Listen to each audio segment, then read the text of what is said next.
Hello, so today I'm going to do a walkthrough on the equipment of the tank, and right now the lamps have just begun to ramp up, so the tank is still pretty dark, but doesn't matter much because we'll be focusing on what's down here. Lots of bottles down here, a few pieces of equipment. So let's start at the beginning and go through to the end. So right here we have the RO water container, which takes 135 liters, and to which I add kalkwasser. It's dosed by this dosing pump over here. It's the last head. It has 6 heads. It's an ATI, but in fact it's a Jebao. And if there are some things in this tank in which I feel comfortable using Jebao, this is not one of them, because a dosing pump can really mess up your tank. It's on my list of replacements to do to replace this pump. So right now it's working, so I barely can hear it even with the doors open. I can see that's working because there's a green light at the end. Yes, and it's working. It's at this moment it's dosing kalkwasser. What do? I normally add 150 grams of calcium hydroxide, and I mix it with the pump for a couple of minutes, cover it, and it's done. So the dosing pump is responsible not only for dosing calc, about 5 liters per day, a little more, but also, how do I do it, dose more than 5 liters? Through the calibration, because the maximum amount is 5 liters, but I put a fake calibration and so it doses more. So during summer it goes maybe around over 6 liters, and during winter it goes below 5. The other adds are dosing trace elements, which are right here.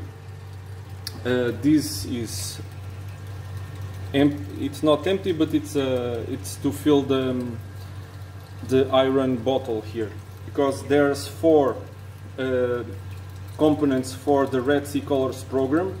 Component A, which is iodine and fluorine, and B, potassium, and I think bromine. C is iron and several other metals, and D, something very obscure which Red Sea calls bioactive elements. In total there are, I think, over 30 elements being dosed here, which is important for me because I don't do water changes, at least regular water changes. I do water changes when I need to, for instance, to set up a quarantine tank, then I take water from the tank and put new water, but that's something that happens very rarely. Here on top, right next to the dosing pump, it's the Septa Autobalance. I've been using it since May, so I've been through many changes, and it's been a bumpy ride. Because with all the firmware and app updates, sometimes this has been behaving a bit like a wild animal. But on the other hand, I'm happy to report that since the last update, this thing has been very stable and doing its job, and I think I need to do a video about it on its own. But at the moment, this thing has been performing really well. It monitors my alkalinity level twice per day, and if needed, it doses the 3 components of the Septa balling, which has a particularity in which the alk component is dosed 3 times more than the other 2 components. So if you want to adapt another balling method to use with the autobalance, you would need to dissolve the KH component in other 2 extra parts of RODI water. Here in this bottle I have potassium nitrate, that I have here, but I haven't used in a long time, because for months the nitrates in the tank have been stable at 5 ppm. When it goes below that, well, it's something that I check with a Cellifer test. If I see it go below 5, I dose a bit of potassium nitrate, and I dose it by hand if needed. Here is below is the electrical part. I have it on this shoe rack and this shoe rack was initially, I thought it was a good idea because it has 3 levels and none of them on the floor and allows me to put loads of equipment, but then I thought this thing is wood. If something catches fire here, and knock on wood,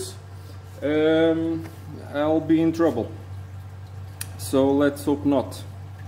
I have here, right next to the Zepta Autobalance, the Senai, which monitors pH and ammonia, temperature, water level in the return pump compartment, and it's doing an excellent job.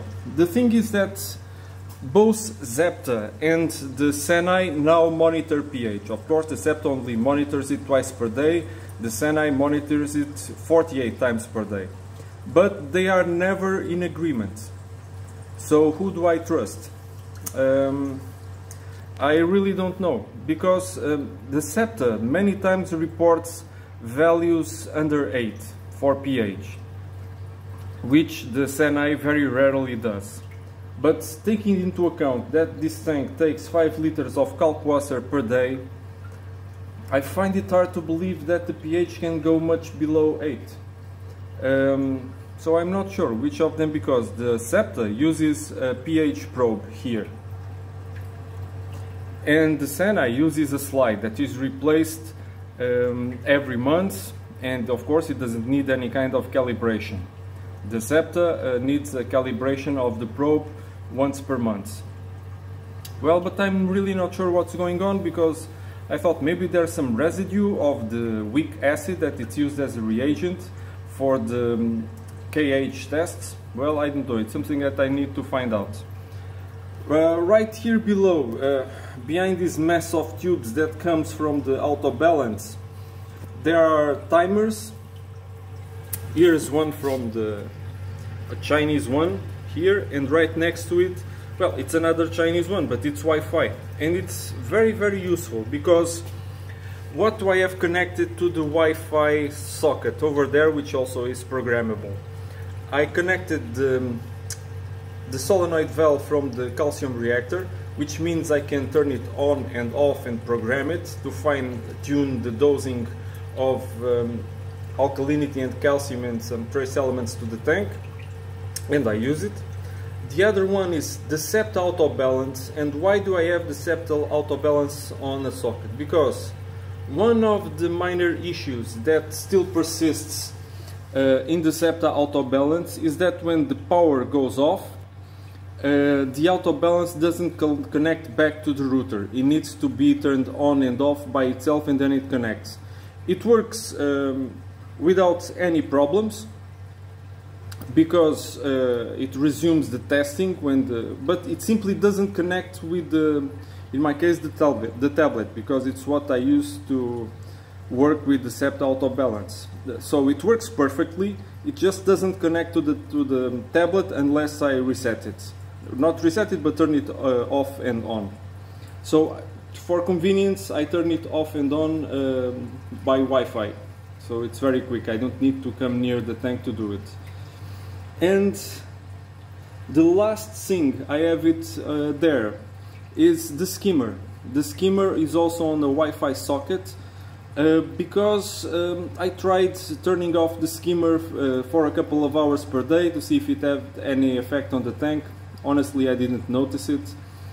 I've been tempted to do an experiment to see what happens if I really give bigger pauses to the skimmer, but it's something I'm just thinking about at the moment. Of course, I have all the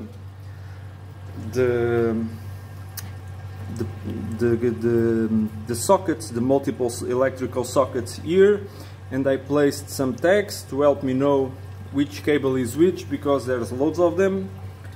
Here there's the power supply, not the power supply, the battery for the return pump, so when the power goes off the return pump keeps working. Some controls for pumps are still here. You can see the skimmer at the back. Most of the things that I have on this panel, see, most of them are not connected, are the electrical multiple sockets that I'm using. The thinner one here, the first one, in fact it's a probe, a ground probe. So the basis that run this tank is of course the calcium reactor, followed by first is the kalkwasser. I dose as much kalkwasser as I can. All the RO water that goes into this tank takes kalkwasser. Then the calcium reactor, and as a last level the Zept auto balance that not only monitors the KH, but it also doses if the KH drops. Speaking about the need for monitoring the KH, I think that if you have more finicky corals, especially acropora, finicky acropora, it is something that helps you a lot, because one of the major problems in keeping more finicky acros is the alk swings, which is the parameter that, and there's something strange there. The clown swimming, the little clown swimming with the angel. I never saw that. Very strange. Well, getting back here about the need for, and speaking about finicky acroporas, right here is a very small frag of Cardus, a blue Cardus acropora, and behind it is the red dragon, which are corals that grow very fast. But on the other end, if it's enough to look, if you look at them sideways, and they immediately start RTNing, and they go all out in a day if they want. So having your alk steady, it's, I think, a must, and this a device like this helps a lot. I didn't mention here in this bottle over here, it's strontium, because it's not included in any of the Red Sea bottles, so it's another head. So 5 heads for trace elements and 1 for the kalkwasser. Of course, this could be improved if instead of using one of these dosing pumps, I could use another doser that would dose constantly, and I could regulate the speed. Well, that would be better, but maybe it's another on the list of to do for this tank. Regarding what's more here on the front, I think there's my cleaning, how I clean the glass. I use this to clean the outside glass, and there's a spray bottle with RO water. And let's go and check the other side of the sump. Well, the sump itself. So this light is new. It's one of those grow lights that people normally use to grow things that make you laugh, but here they're used to grow chaetomorpha. My previous one, which was also bought on AliExpress, ran for well, I think around 18 months, and then some problem happened and it lost half of its power. Well, I got this one. This is a 80-watt grow light. It has a problem, which is the fans are very noisy, but I think they overdid it in the cooling of the, because this thing is cool. I can't feel any heat at all, and it runs 80 watts of LEDs. Well, there have been some changes here. This is now the Refugium just for chaetomorpha, anemones and aptasia. There are some nice big aptasia here, and I never remove them. And there's also a few young Bengai cardinals in here.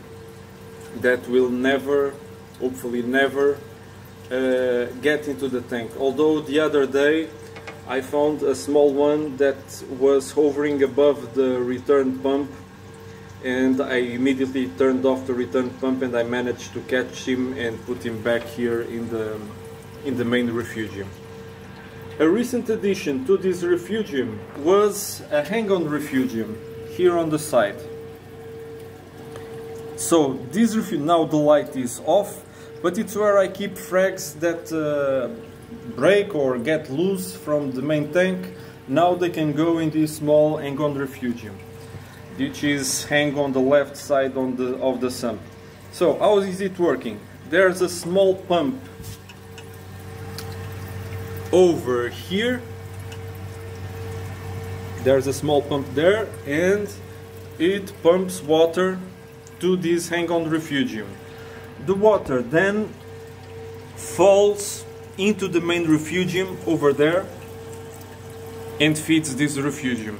Then by gravity, of course, it falls here into the return pump compartment. I have another item I bought in AliExpress, which is this light bar. It's a LED bar, and I tested it on the main tank because the front of my tank is very dark, because the tank is lit mainly from the center, so it makes the front very dark.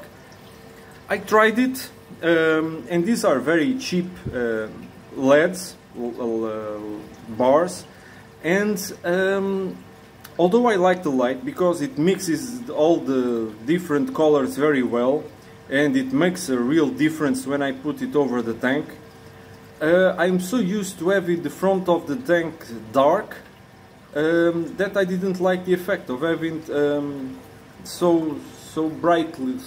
And so, although I guess the corals would have loved if I placed a couple of these bars, I like the shadow. I like the effect of contrast between light and shadow. I'm not sure if the camera can capture, but there's a small bangai over there. I just fed them, which something I rarely do.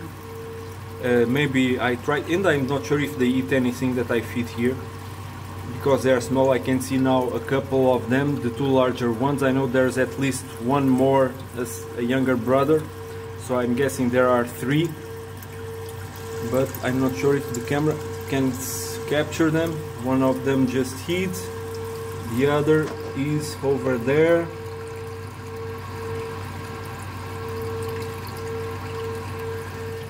So this is the place where I now put the baby bangais. I try to trim the chaetomorph once per week, and this light is new, so I will see if this has any effect on my phosphate levels, because that's the thing about this tank. It has a tendency to slowly creep up with phosphates. So let's hope this thing, in spite of the noise, manages to help to keep the phosphates in check. I normally use lanthanum chloride when they go close to 0.4, not 0.04, 0.4. So right here in the return pump compartment I also have the calcium reactor. It's a bubble magus. I already made a video about it. I don't use any kind of pH control.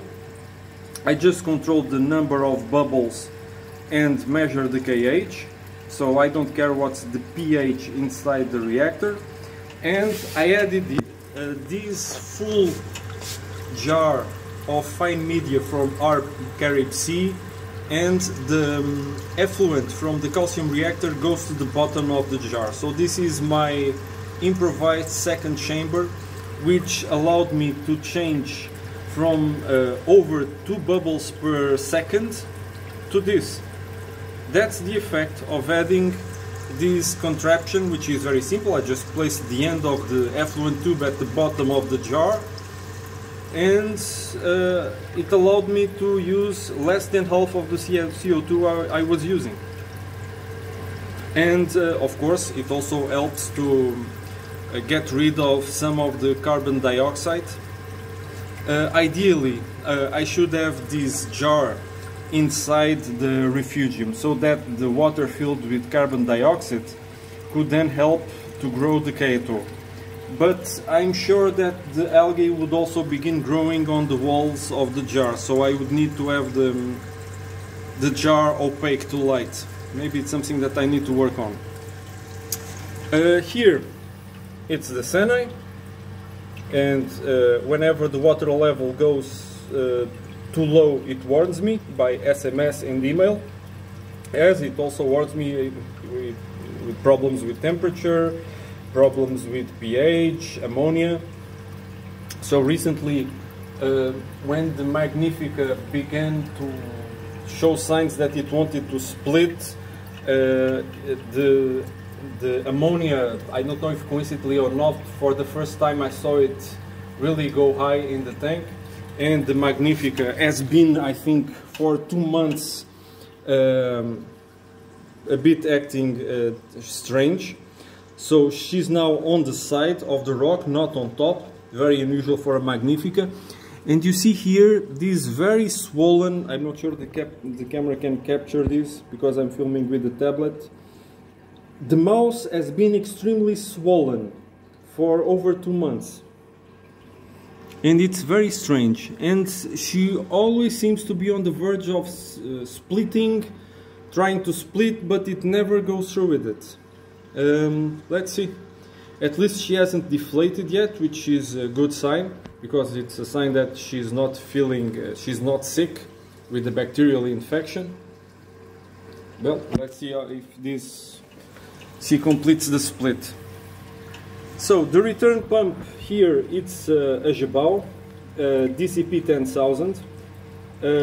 It's controllable, of course, but I now run it at maximum.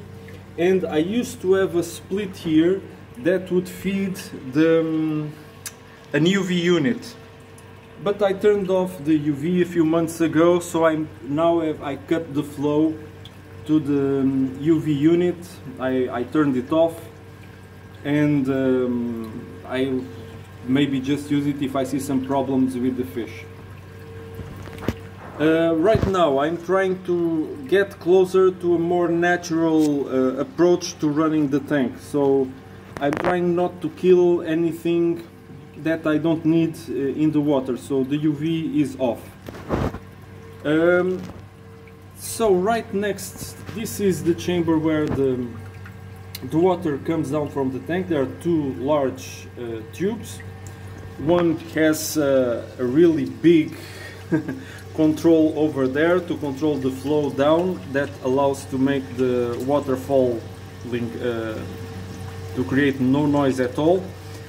And right at the back, it's very difficult to see, but at the bottom there's the oxidator, which I fill every 3 weeks with peroxide.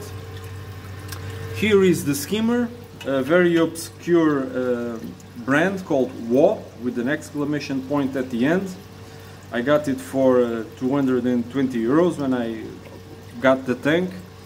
It's a new skimmer, but I just took an opportunity because there was a promotion, and it's been a great skimmer. It's been working really well. It has also a Gebau pump. And I have some media at the bottom, not because I need it, but because if I need to have another tank in an emergency, I have some media that I can take out and get that tank instantly cycled, so to say. So this media just sits here. There's also a small bag here hanging with carbon, and at the moment I just have one heater. It's in one of the baffles of the sump because it's still warm enough and the heater is not simply turned on. On top of the tank I have these hanging on the Max Spect Razor, these fans from Aquamedic. They've been absolutely lifesavers. The good thing is that you can control the speed at which these fans run. Right now they are off, But when there are really hot days, I can put the fans on maximum. But just the same, they are connected to a controller, and so the controller also serves as a second safety barrier for both the fans and the heaters. When I'm in the middle of winter, this tank normally runs with 3 heaters, 2 300 and 1 150. This helps to having multiple heaters helps to prevent that any malfunction causes big problems in the tank, because it's just a partial problem. So if a heater sticks on, it's a 300 watt heater, it's not the same as having a 1000 watt heater having stuck on. And I think that's it. Here I have the CO2 bottle. It's 5 kilograms that I only had to replace once until now. It lasts about a year. And that's it. If you have any questions, please post below and I'll try to answer them. And once again, thanks for watching.